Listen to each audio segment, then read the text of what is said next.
Achievers coffee table book mega event September 8 ఆదివారం సాయంత్రం 6 గంటల నుంచి మీ 10 టీవీలో.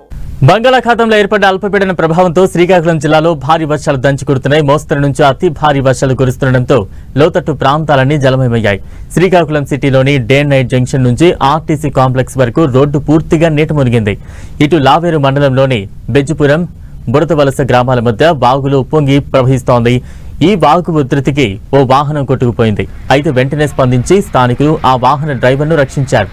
ఇటు శ్రీకాకుళం జిల్లా వ్యాప్తంగా రెడ్ అలర్ట్ ప్రకటించారు అధికారులు. జిల్లా కలెక్టరేట్లో ప్రత్యేక కంట్రోల్ రూమ్లను ఏర్పాటు చేశారు. ప్రతి మండలానికి ప్రత్యేక అధికారులను నియమించడంతో పాటు సచివాలయ ఉద్యోగులు అందరూ 24 గంటలు ప్రజలకు అందుబాటులో ఉండాలని ఆదేశించారు. మత్స్యకారులు వేటకు వెళ్లొద్దని హెచ్చరికలు జారీ చేశారు.